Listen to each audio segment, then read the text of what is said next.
We begin our programme tonight with a special report as the Iran war enters its fifth week.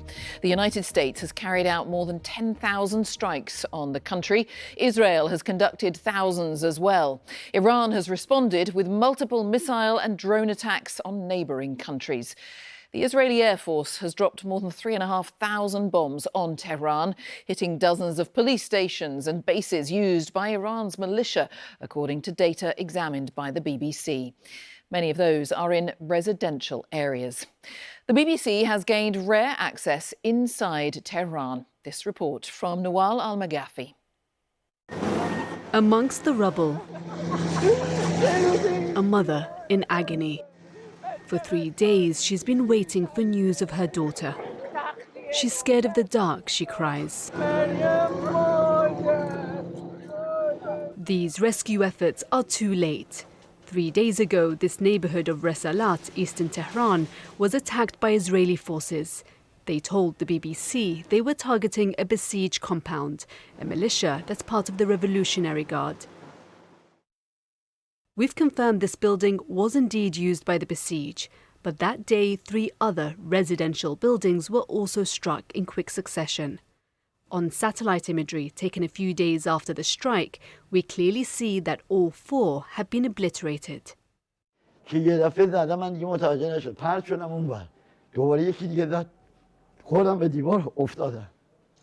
This man, who didn't want to share his name, has lived in the neighborhood for over 50 years.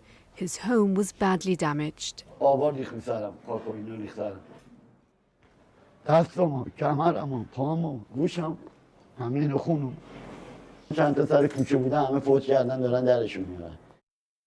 analysis shows that apartments as far as 65 meters away were heavily damaged. Residents told us 40 people were killed here. So what caused such devastation? Military experts told us this type of bomb is being used in Tehran by the Israeli Air Force. The Mark 80 series are carried by jets and are often fitted with precision guidance systems. The damage in this case appears to be consistent with the largest bomb, weighing 2,000 pounds. Some unexploded ones have been photographed in Tehran. Another deadly attack. An Israeli strike on the police station in Nilafar Square. 20 people were killed. This shopkeeper was there as it happened. On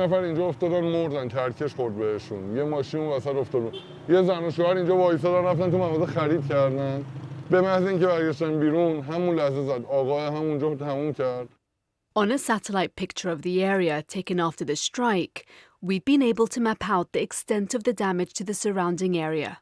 Like the previous case, the blast zone was far wider than the target. اینا همه همسایه‌ان نه مثلا نه نظامی بودن نه چیز بودن اینا همشون کاسب بودن نونوا داشت بدبخت نونشو میپخت اون یه خونه یه پیرزنه بود که شهید شد این اتفاق اینجا افتاد. The 2 neighborhoods looked very different earlier this year. This was the scene in Resalat and Nilafar when thousands took part in nationwide protests. Like elsewhere in Iran, they were brutally crushed. Across the country, at least 7,000 people were killed.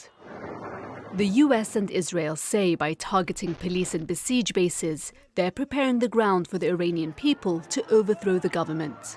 When we are finished, take over your government. It will be yours to take. This will be probably your only chance for generations. Resalat and Nilafar are 2 of 38 police stations and besieged bases we've identified that have been hit in Tehran alone. Most are surrounded by densely populated areas. The IDF told the BBC it directs its strikes exclusively against lawful military objectives in accordance with international law. It also questioned the reported number of casualties. In the virtual silence imposed by the government's internet blackout, images like this are rare but vital to understand how this war is being waged. Still, they do not tell us how this will end for the Iranian people. Nawal Al-Maghafi, BBC News. And just to tell you, you can see Nawal's full report, Target Tehran, on iPlayer and on YouTube. In the last half an hour, President Trump has insisted that Iran has to open up the Strait of Hormuz for international shipping. Earlier in the day, America's top diplomat, Marco Rubio, said he believed the war would be done in a couple of weeks. The US Secretary of State was speaking at the meeting of G7 foreign ministers in Paris. Here's our diplomatic correspondent, James Landale. This war is almost 4 weeks old and there's no let-up in the fighting. Emergency workers here in Tehran picking through the aftermath of the latest attack, rescuing the living, removing the dead. These are the latest US images of missile strikes that commanders say are hitting Iran hard. But it's not clear if these attacks are helping Donald Trump achieve his wider aims. Amid reports of a further 10,000 US troops being deployed, America's top diplomat was in France, expressing confidence his country's war aims could be met in the next couple of weeks. We're going to destroy their navy, we're going to destroy their air force, and we are going to significantly destroy their missile launchers so they can never hide behind these things to get a nuclear weapon. We are achieving all those objectives. We are ahead of schedule on most of them, and we can achieve them without any ground troops, without any. But America's problem is that Iran controls the Strait of Hormuz and is planning to charge tolls on international shipping. So for now, the US is pausing attacks on Iran's civilian energy to allow time for talks. So what do both sides want? Well, much of the detail is not public, but this week it seems the US sent Iran a 15-point plan to be discussed during a 30-day ceasefire. The US wants, first of all, restrictions on Iran's nuclear program, with facilities shut down and UN inspectors allowed in. It wants to limit the range and number of Iran's ballistic missiles and end Iran's support for regional militias. The US, of course, wants the Strait of Hormuz reopened. And in return, Iran would get sanctions lifted and help for its civilian nuclear power. Iran, however, has its own demands, a 5-point plan, according to state media. It wants an end to all US and Israeli attacks and guarantees of no future aggression. It wants compensation for damage caused during the war. It seeks international recognition of its control over the Strait of Hormuz. And some Iranian officials have even talked of seeking the closure of US bases in the region. The gap between both sides is vast.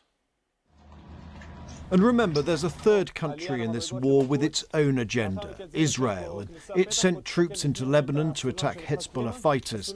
The IDF claiming this was a weapons bunker the pro-Iranian militia had located in a school. Israel also reportedly attacked Iranian steel and nuclear sites, prompting a call for restraint by the UN's atomic watchdog. Near Paris, G7 foreign ministers met to discuss the war, calling on Iran immediately to restore the safe and toll-free freedom of navigation in the Strait of Hormuz. And on the north coast of that seaway, life goes on, a child at play, while the Iranian port of Bandar Abbas burns. James Landale, BBC News.